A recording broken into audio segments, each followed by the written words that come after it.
Hello students, welcome to VV Lakshmi classes. మనం inter second year maths 2Aలో permutations and combinations అనే chapter start చేశాం కదా. ఈరోజు ఎక్సర్సైజ్ 5Aలో రోమన్ నెంబర్ 1 అనేది ఏ విధంగా సాల్వ్ చేయాలో చూద్దాం. ఓకేనా? Let's start the class. First problem చూడండమ్మా, ఏమిచ్చారు? If NP3 is equal to 1320 then find n value find చేయమంటున్నారు. అయితే మనకి NPR ఫార్ములా ఏం తెలుసమ్మా? We know that NPR is equal to n factorial by n minus r factorial అని తెలుసు కదా.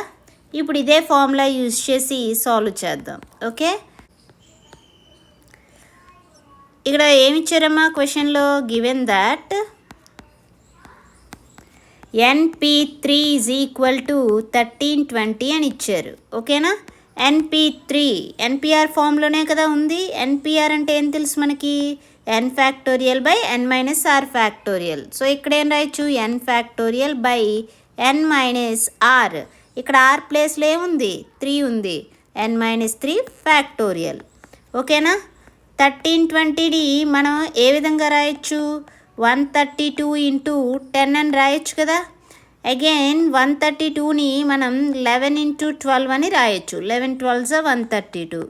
ఓకే, సో ఇప్పుడు ఇవే ఒక ఆర్డర్లో రాస్తే 12 ఇంటూ 11 ఇంటూ 10 ఈ విధంగా రాయొచ్చా? ఇప్పుడు ఏం చేస్తున్నానంటే 9 ఫ్యాక్టోరియల్తో మల్టిప్లై చేసి డివైడ్ చేస్తాను. చూడండి, into 9 factorial by 9 factorial. So ఇక్కడ ఇది ఏ విధంగా ఉందమ్మా? n into n minus 1 into n minus 2 into n minus 3 factorial. మనం n ఫ్యాక్టోరియల్ని ఏ విధంగా రాయొచ్చు అని చెప్పాను? n into n minus 1 factorial రాయొచ్చు. అగైన్ ఈ టర్మ్ని ఏ విధంగా రాయొచ్చు? n into n minus 1 into n minus 2 factorial రాయొచ్చు. ఈ విధంగా కంటిన్యూ చేస్తే నెక్స్ట్ ఏం రాయొచ్చు? n into n minus 1 into n minus 2 into n minus 3 factorial. ఆ విధంగా ఇక్కడ మనకేముంది? 12 ఇంటూ 11 అంటే ఏంటి? 12 మైనస్ 1 ఇంటూ 10 అంటే 12 మైనస్ 2 ఇంటూ 9 అంటే 12 మైనస్ 3 ఫ్యాక్టోరియల్ ఫామ్లో ఉంది. కాబట్టి ఇక్కడ ఏం రాయొచ్చు? n ప్లేస్లో 12 అంటే 12 ఫ్యాక్టోరియల్ రాయొచ్చు ఈ వాల్యూని. సో ఇదేమవుతుంది? ఇక్కడ 12 ఫ్యాక్టోరియల్ బై 9 ఫ్యాక్టోరియల్ని మనం 12 మైనస్ 3 9 అవుతుంది కదా, ఈ విధంగా రాయొచ్చు. సో ఇది ఏ విధంగా ఉంది? 12 ఫ్యాక్టోరియల్ బై 12 మైనస్ 3 ఫ్యాక్టోరియల్ ఏ విధంగా ఉంది? n factorial by n minus r factorial ఫామ్లో ఉంది. ఇది ఏ వాల్యూ? NPR value. సో ఆ విధంగా ఇక్కడ n ప్లేస్లో ఏముంది? 12 ఉంది. r ప్లేస్లో ఏముంది? ఇక్కడ 3 ఉంది. అంటే ఇది ఏమవుతుంది? 12p3 అని రాయొచ్చు. సో ఇది ఏ వాల్యూ అమ్మా? మనం NP3 అని 12p3గా రాయగలిగాం. NP3ని ఏ విధంగా రాయగలిగాం? 12p3గా రాయగలిగాం. ఇప్పుడు ఈ 2 టర్మ్స్ ఈక్వల్ అంటే n వాల్యూ అనేది ఏమవుతుంది? 12 అవుతుంది. Therefore n equal to 12. So n వాల్యూనే కదా ఫైండ్ చేయమన్నారు. అర్థమైంది కదమ్మా. నెక్స్ట్ ప్రాబ్లం చూడండి. సెకండ్ వన్ ఇక్కడ ఏమంటున్నారమ్మా? NP7 is equal to 42 into NP5 అని ఇచ్చారు. ఇక్కడ కూడా n వాల్యూని ఫైండ్ చేయాలి. ఓకేనా? సో NP7 అంటే మనం ఏం రాయొచ్చు? n factorial by n minus 7 factorial రాయొచ్చు. మనకి NPR అంటే ఏం తెలుసమ్మా? NPR అంటే n factorial by n minus r factorial అని తెలుసు. ఇక్కడ r ప్లేస్లో ఉంది? 7 ఉంది. That is equal to 42 into ఇక్కడే ఉంది NP5. సో NP5 అంటే ఏ విధంగా రాయొచ్చు? n factorial by n minus 5 factorial. ఓకేనా? ఇక్కడ n ఫ్యాక్టోరియల్ అనేది బోత్ సైడ్స్ ఉంది కదా. n ఫ్యాక్టోరియల్ అనే టర్మ్ క్యాన్సిల్ అవుతుంది. ఇక్కడ ఏదైతే RHSలో n మైనస్ 5 ఫ్యాక్టోరియల్ ఉందో ఆ టర్మ్ని లెఫ్ట్ హ్యాండ్ సైడ్ తీసుకొస్తే ఏమవుతుంది? n minus 5 factorial by n minus 7 factorial is equal to 42. And n minus 5 ఫ్యాక్టోరియల్ని మనం ఏ విధంగా రాయొచ్చు? n minus 5 into n minus 6 into n minus 7 factorial అని రాయొచ్చా? n ఫ్యాక్టోరియల్ అంటే ఏం రాయొచ్చు? n into n-1 factorial. ఆ విధంగా n ప్లేస్లో n-5 ఉందంటే ఏమవుతుంది? n-5 ఇంటూ n-5 -1 ఫ్యాక్టోరియల్ అంటే ఏమవుతుంది? n-5 into n-6 factorial. Again n-5 into n-6 ఏమని రాయొచ్చు?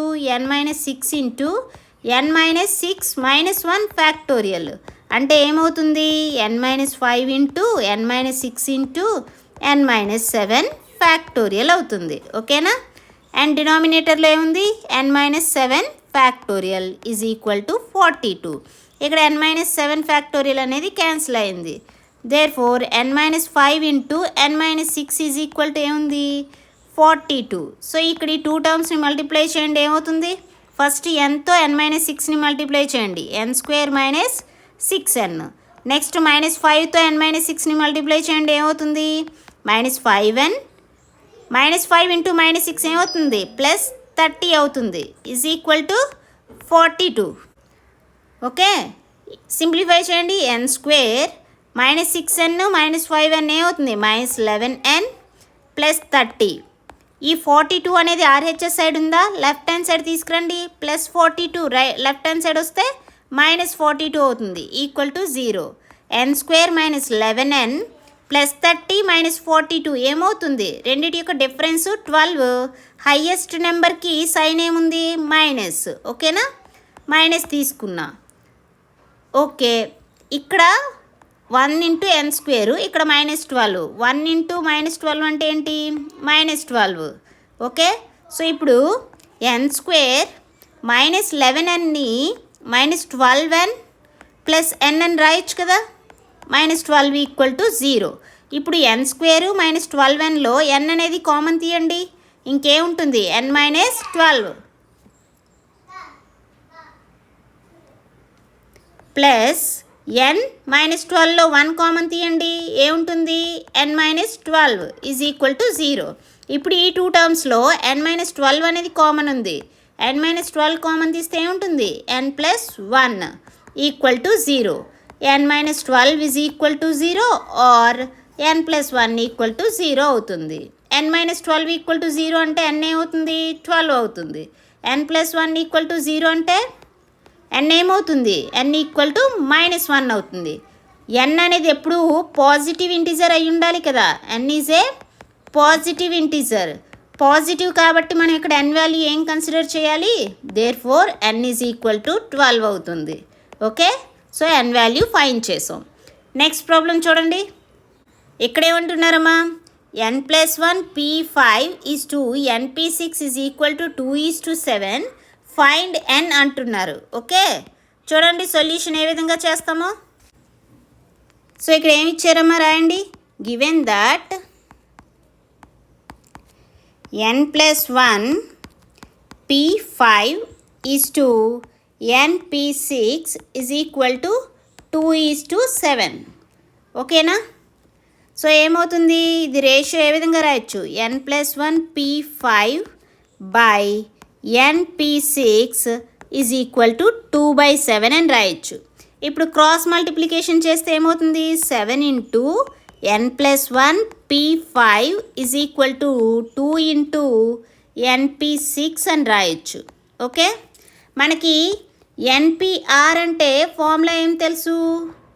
n factorial by n-r factorial తెలుసు కదా. ఆ విధంగా ఇప్పుడు 7 ఇంటూ n+1 p5 అంటే ఏం రాయొచ్చు? n+1 factorial by n+1 -5 factorial. అంతే కదా. n ప్లేస్లో n+1 ఉంది, ఇక్కడ n ప్లేస్లో n+1 ఉంది, r ప్లేస్లో 5 ఉంది. ఏమవుతుంది అప్పుడు? n+1 ఫ్యాక్టోరియల్, n ప్లేస్లో n+1 సబ్స్టిట్యూట్ చేయండి, -5 ఫ్యాక్టోరియల్. ఓకేనా? అర్థమైందా?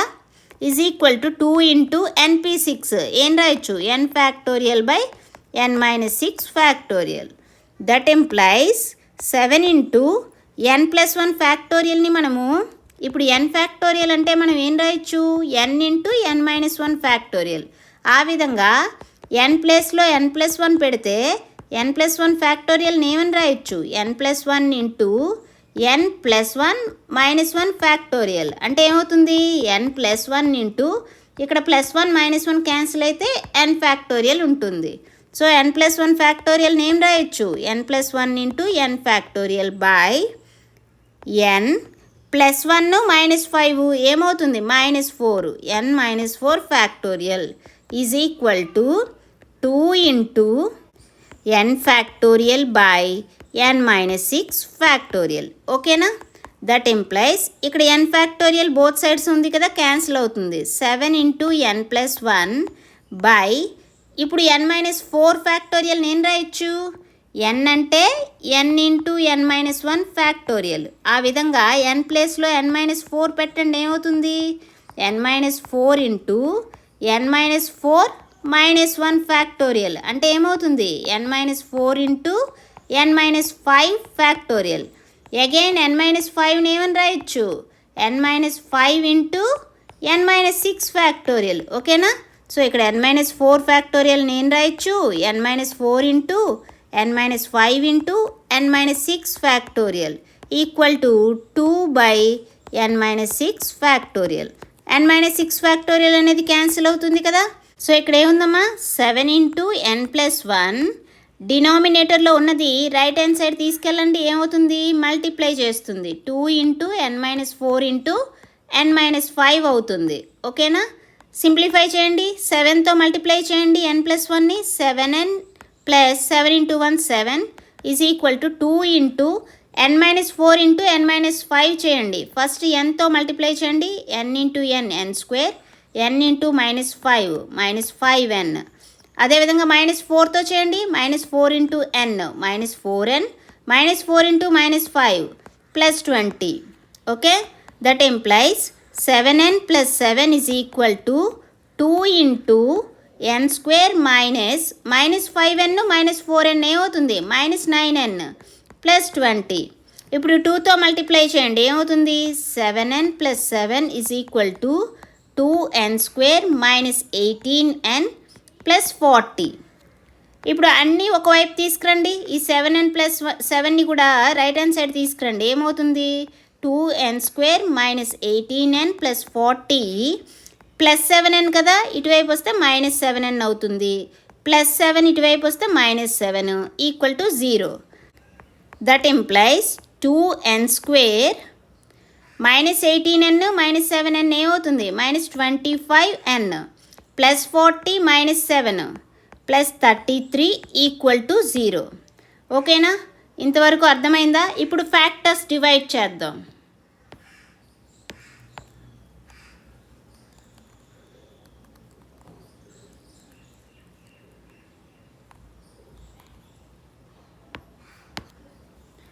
ఏమవుతుంది ఇక్కడ 2 33 2 ఇంటూ 33 అంటే 66 అంటే 22 ఇంటూ 3 రాయొచ్చు కదా, అప్పుడు 22 ప్లస్ 3 చేస్తే 25 వస్తుంది. సో ఏం రాయొచ్చు 2n స్క్వేర్ -25nని -22n -3n అని రాయొచ్చు. Okay? -22n -3n plus 33 equal to 0. ఇప్పుడు ఈ 2n స్క్వేరు -22nలో 2n కామన్ తీయండి, ఏమవుతుంది n-11. Again -3n plus 33లోంచి -3 common తీయండి, అంటే -3 ఇంటూ n-11 అవుతుంది. ఓకే? ఇప్పుడు 2 టర్మ్స్లో కూడా n-11 అనేది కామన్ తీయండి, ఏమవుతుంది n-11 into 2n-3 equal to 0. So n-11 equal to 0 or 2n-3 equal to 0.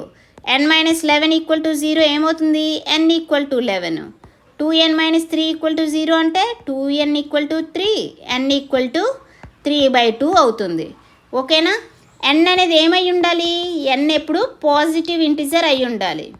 ఓకేనా? n అనేది ఏమై ఉండాలి పాజిటివ్ ఇంటిజర్ అయి ఉండాలి, కాబట్టి therefore n is equal to ఏమవుతుంది 11 అవుతుంది. ఓకేనా? n వాల్యూ ఫైండ్ చేసాం కదా. నెక్స్ట్ ప్రాబ్లం చూడండి, 4th ప్రాబ్లం చూడండి అమ్మా. ఏమి ఇచ్చారు 12p5 plus 5 into 12p4 is equal to 13p. 13PR అని ఇచ్చారు. మనం ఏంటి ఆర్ వాల్యూ ఫైండ్ చేయాలి. అయితే వీ నో దాట్ లాస్ట్ క్లాస్లో మనం ప్రూవ్ చేసామమ్మా.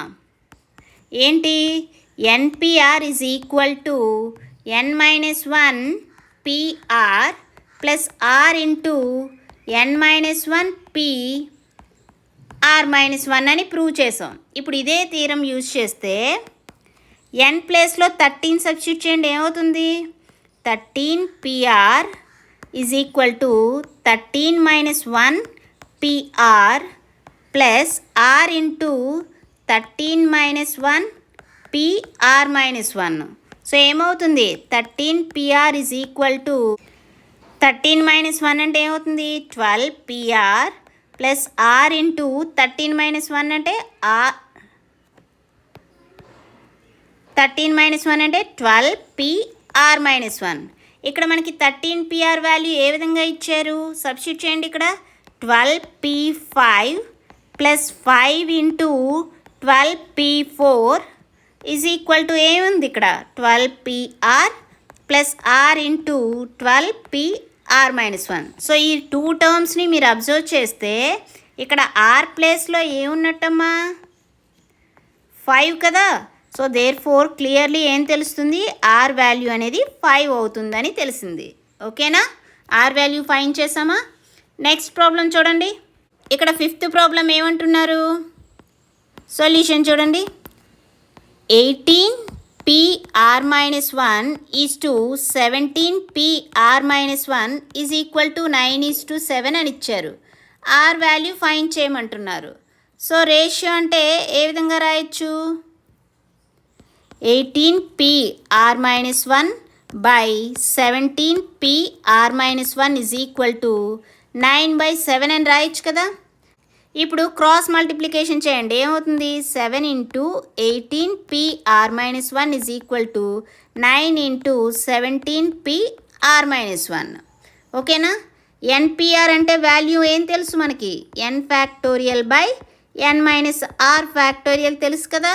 ఇదే ఫార్ములా ఇక్కడ యూజ్ చేస్తే 18PR-1 ఏం రాయొచ్చు 18 factorial by 18 minus of R-1 factorial is equal to 9 into 17PR-1. ఏ విధంగా రాయొచ్చు 17 factorial by 17 minus R-1 factorial. ఓకేనా, that implies 7 into 18 factorial by ఇక్కడ ఇది ఏ విధంగా ఉంది 18 మైనస్తో మల్టిప్లై చేయండి R-1ని, ఏమవుతుంది -R plus 1 factorial is equal to 9 into 17 factorial by 17 minus of R-1 ఏమవుతుంది -R ప్లస్ 1 ఫ్యాక్టోరియల్.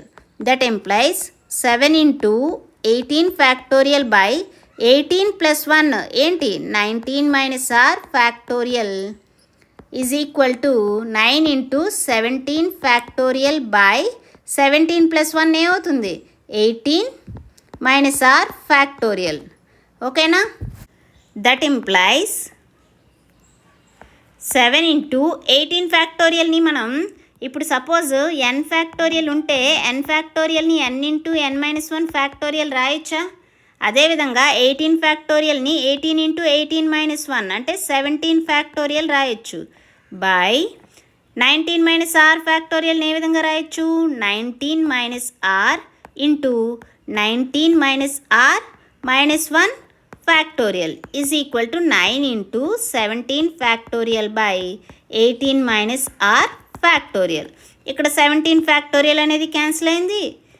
నెక్స్ట్ ఇంకేముంది 7 into 18 by 19 minus R into 19 minus 1 ఏమవుతుంది 18 minus R factorial is equal to 9/18 minus R factorial.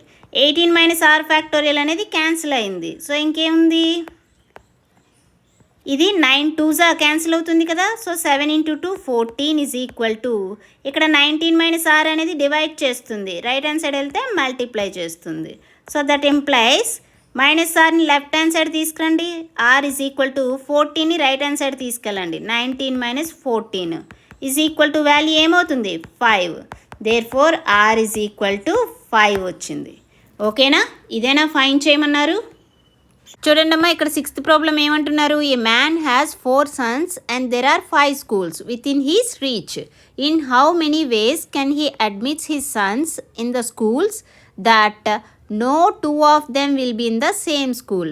So ఇక్కడ ఏంటంటే అమ్మా 5 different schools ఉన్నాయమ్మా. ఈ 5 different స్కూల్స్లో తన యొక్క 4 సన్స్ని జాయిన్ చేయాలి. అండ్ ఇక్కడ కండిషన్ ఏంటంటే ఏ ఇద్దరు కూడా సేమ్ స్కూల్లో ఉండకూడదు. అంటే ఒక్కొక్కరు ఒక్కో స్కూల్లోని 4 డిఫరెంట్ స్కూల్స్ సెలెక్ట్ చేయాలి. ఇప్పుడు n ఆబ్జెక్ట్స్ ఇచ్చినప్పుడు ఈ n డిఫరెంట్ ఆబ్జెక్ట్స్ నుంచి 6 ఆబ్జెక్ట్స్ సెలెక్ట్ చేయాలి అంటే ఏ విధంగా ఉంటాయి. నెంబర్ ఆఫ్ పర్ముటేషన్స్ ఎన్ని వస్తాయి, NPR వస్తాయి. NPR అంటే n factorial by n minus r factorial. ఓకేనా. సో అదేవిధంగా ఇక్కడ నెంబర్ ఆఫ్ సన్స్ ఎంత, నెంబర్ ఆఫ్ సన్స్ ఎంతమంది ఉన్నారు 4. అండ్ నెంబర్ ఆఫ్ స్కూల్స్ ఎన్ని ఉన్నాయి, నెంబర్ ఆఫ్ స్కూల్స్ 5 ఉన్నాయి. ఇక్కడ కండిషన్ ఏమి ఇచ్చారు, ఏ ఇద్దరు కూడా సేమ్ స్కూల్లో ఉండకూడదు. No 2 sons in the same school. Okay, ఇది మాత్రం ఇంపార్టెంట్ కండిషన్ అనేది, in the same school. So ఇప్పుడు 5 డిఫరెంట్ స్కూల్స్లోంచి మనం 4 స్కూల్సే సెలెక్ట్ చేయాలి. ఎందుకు 4 సన్సే కదా ఉన్నారు. సో ఎన్ని వేస్లో సెలెక్ట్ చేయొచ్చు, 5p4 వేస్లో సెలెక్ట్ చేయొచ్చు. 5p4ని ఏ విధంగా రాయొచ్చు, 5 factorial by 5 minus 4 factorial. 5 factorial అంటే ఏంటి, 5 into 4 into 3 into 2 into 1 by 5 minus 4 factorial అంటే 1 ఫ్యాక్టోరియల్. సో 1 ఫ్యాక్టోరియల్ అంటే 1ఏ కదా. సో ఇక్కడ ఏమవుతుంది 5 ఇంటూ 4 20, 20 ఇంటూ 3 60, 60 ఇంటూ 2 120, 120 ఇంటూ 1 120. ఓకేనా. So in 120 ways man can admit his sons in 4 different schools. ఓకేనా, అర్థమైంది కదమ్మా. వెరీ ఈజీ క్వశ్చన్ అనేది అర్థం చేసుకోవడం ఇంపార్టెంట్. సో ఈ క్లాస్లో మనం ఏం నేర్చుకున్నాం, ఎక్సర్సైజ్. సో ఈ క్లాస్లో మనం ఏం నేర్చుకున్నాం, ఎక్సర్సైజ్ 5Aలో ఫస్ట్ రోమన్ ప్రాబ్లమ్ సాల్వ్ చేసాం కదా. నెక్స్ట్ క్లాస్లో రిమైనింగ్ ప్రాబ్లమ్ సాల్వ్ చేద్దాం. ఓకేనా. ఈ క్లాస్ మీకు నచ్చినట్లయితే like, share, subscribe. Thank you for watching. Keep learning.